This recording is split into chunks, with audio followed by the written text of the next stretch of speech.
All right, we're going to do a quick tour of this Lancia B24S 2500 GT America, which is a convertible.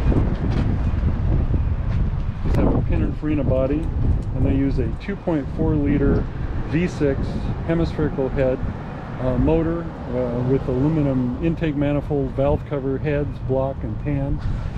Coupled, the drive shaft comes straight out of the bottom of the motor to the transaxle and clutch, which is in the back, which has a DD-on rear end, so the inboard brakes are not suspended with the wheels, and it makes the handling really good.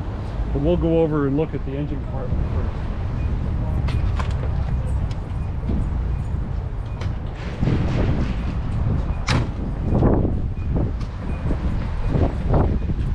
The hood, doors, and trunk of this car are aluminum, and the body is steel.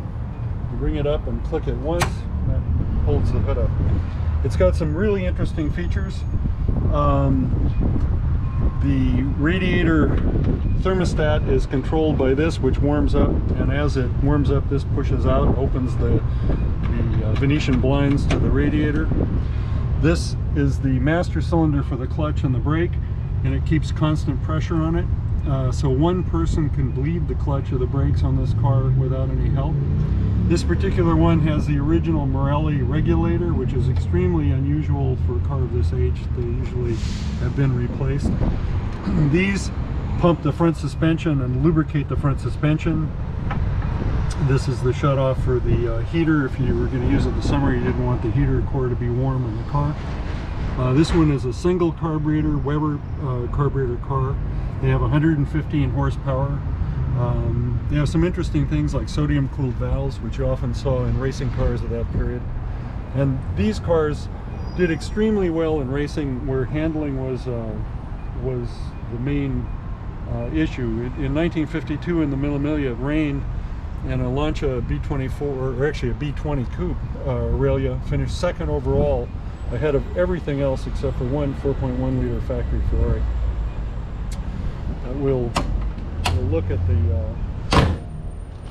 trunk also. The doors in this car fit beautifully, and inside, this carpeting on the tunnel and on the sides, this is original to the car, which is I haven't seen in probably 35 years. The interior's been redone. The leather's reasonably new. Some of the rubber mats that go around on the inside are original to the car, which again is extremely rare.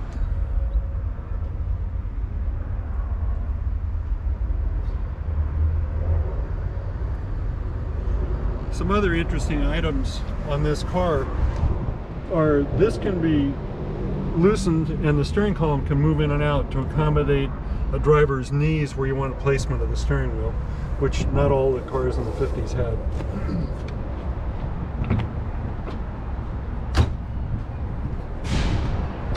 The trunk is released from the inside. This is the original mat for the trunk, which is extremely rare, and you have to be very careful with it. And I'm going to take it outside because I want to show that the spare tire is under here, batteries on this side, spare tires here. And this quilting is all original to the car, as is this insulation, and also the insulation on the trunk. Under this door, which probably is screwed down, is a dipstick, so you can check the level of the oil in the trunk. You can also bleed and adjust the rear brakes through that door. You don't have to jack the car up to do that. These taillights are kind of rare. They're Pininfarina type thing. These are the same taillights as the 250 Testarossa.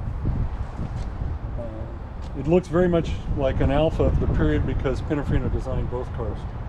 They used a lot of the same treatment on the bumpers and everything. Let's take her for a spin. So the oil pressure gauge is at the top. There's a warning light when there's none on because the engine's not on. The fuel gauge is here, which is working. It's pretty cold right now, but the water temperature is starting to come up because we moved it outside. So to start the car, you turn the key 180 degrees. Whoop. Push the button and it fires up. And that's the same switch as they use in really Ferraris. The oil pressure Goes right to the top, 60 pounds when it's cold, when it's running at 2000 RPM, which is correct.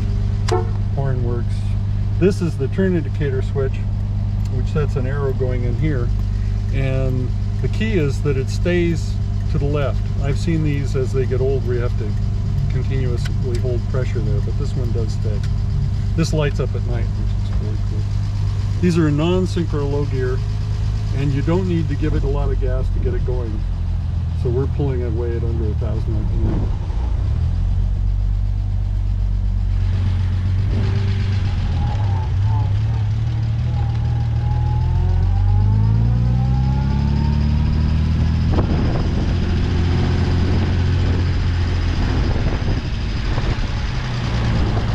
The brakes on this are dual leading shoe in the front. That is that they have 2 wheel cylinders on each drum.